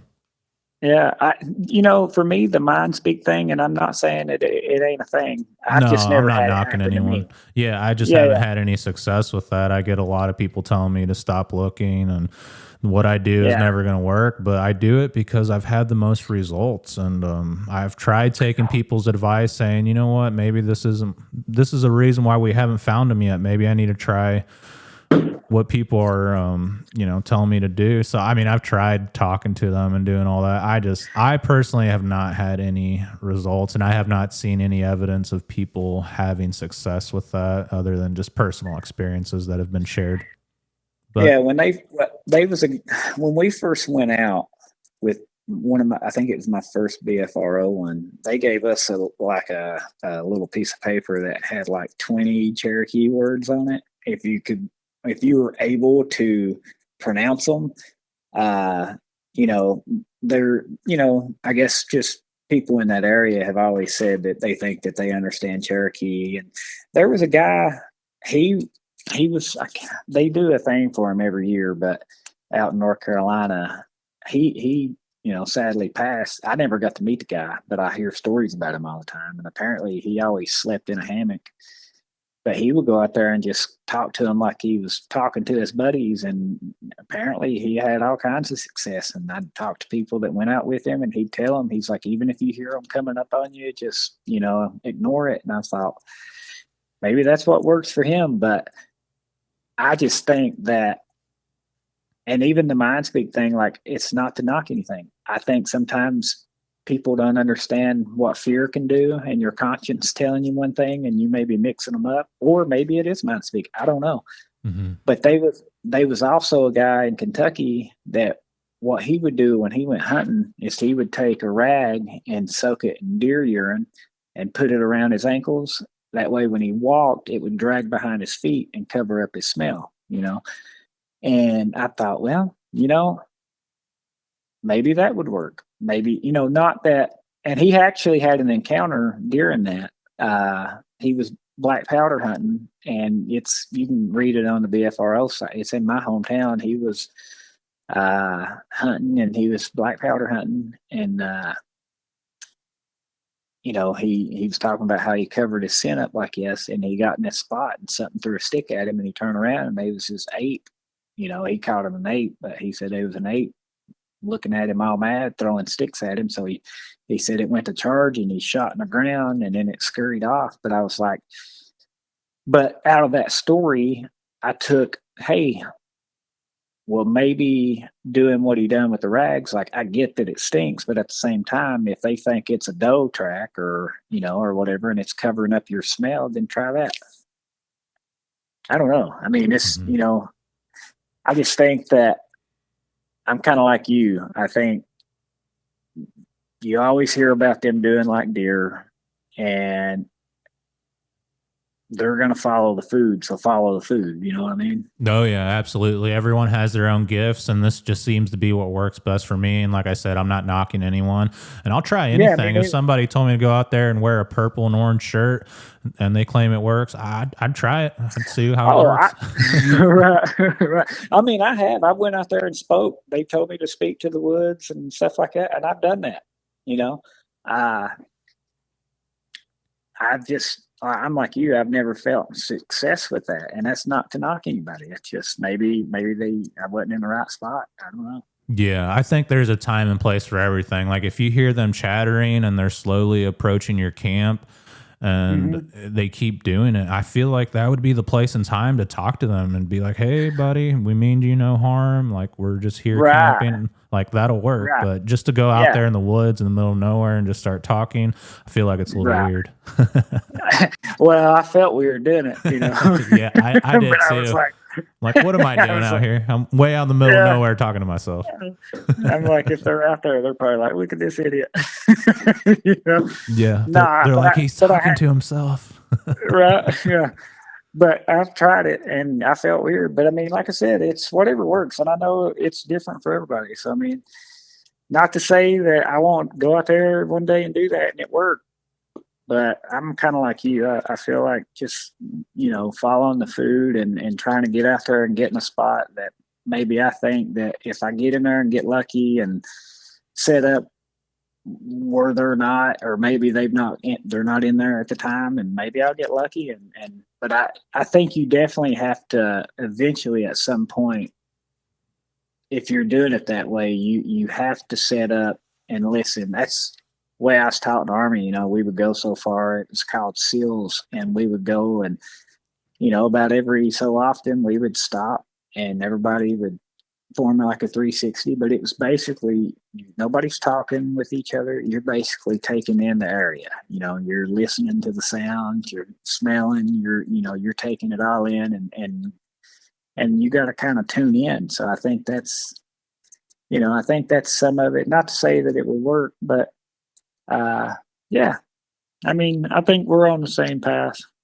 Yeah, absolutely. And I'm excited to meet you and man. do some research out there. I got some perfect areas that I think would be really good for us to check out. And my main thing is finding areas that have had past reports, which I've already done. So that's where I'm going to take you, and setting up camp and being aware of your surroundings as far as like what you're seeing, what you're smelling, what you're hearing. And we'll use any technology that we have at our disposal. You said you have a thermal drone, so we'll do that. We have audio recorders, cameras, trail cameras, and we'll just see what works. The main thing is just being out there. Yeah, you can't find them if you ain't out there. Yeah, absolutely. No, yeah, awesome, man. Yeah, I'm really looking forward to it. Okay, good deal. And yeah, just keep in touch, and we'll set up a time, a date, and we'll get out there and we'll try to find these things. Awesome, brother. I appreciate it. Yeah, I mean, that's my thing. I'm trying to just link up with good people and trying to learn all I can about it. Yeah, absolutely. And like you said, even if you don't find anything, at least you were out there enjoying nature and you were giving it everything you got. Oh yeah, I feel like if you're going out there and you're finding something every time, something's up. Yeah. No offense to people, like, you know, I don't have that luck. Right. Yeah, I completely understand that. And yeah, I appreciate you for sharing your experiences with me. It definitely gives me a good idea of what's happened to you and how you got into all this. Yes, sir, brother. All right. Well, Frank, I appreciate you for everything, and I will keep in touch with you. We'll lay out some dates and try to make it work according to the weather. And yeah, I look forward to it. Sounds good, brother. God bless. Yeah, God bless, and you take care, my friend. That was Frank's incredible story, a journey that connects the legends of the Woolly Boogers in Kentucky with first-hand encounters stretching all the way to the wilds of British Columbia. I thought it was really fascinating hearing about the experience he had when he was fishing, and that's pretty much what started everything for Frank. I hear that a lot with people who are fishing. They experience big rocks being thrown into the water, and of course, beavers do slap the water, bass do splash the top of the water, and it can be very confusing. But if you see a huge boulder hit the water, there's nothing else that could be unless a big rock slipped and fell from the bluff above into the water. But it sounds like he's had some terrifying experiences. It reminded me of Jimmy's encounter from Kentucky that I interviewed, and he claimed this thing screamed and roared and it came all the way down the mountain in Kentucky. He pretty much described the same exact thing in the same state. So I definitely believe the experiences that Frank has had, and he's got a lot of experience in the military. So I do want to meet up with him to do some Bigfoot research, and I am a boots on the ground person. It's cool to talk about theories as far as the giants, the supernatural, aliens, underground bases, but at the end of the day, nothing else is going to get more answers than actually doing research out in the forest. And I wasn't knocking anyone when I was talking about meditating out in the woods, but for me, that just does not get concrete evidence. If someone says that Bigfoot mind spoke to them, there's just nothing concrete there that can be physically logged down for scientific evidence. And yeah, if that's your thing, that's cool. But I want to find structures, tracks, hair samples, and possibly get one of these things on film. And I feel like that will thrust the research forward. And obviously it's been done, but the more that people do this, the more it's going to bring this subject to the public's eye. And yeah, I just feel like that's the coolest thing when you see tracks, video, photo, hairs, and actual scientific evidence. But yeah, if you enjoyed this episode, please like the video, subscribe to the channel, and if you have a Bigfoot encounter you would like to share with me here on Sasquatch Theory, feel free to get in touch with me sometime at sasquatchtheory@outlook.com. Thank you everyone for listening and for your never-ending support. Until the next one, you guys be safe out in the forest.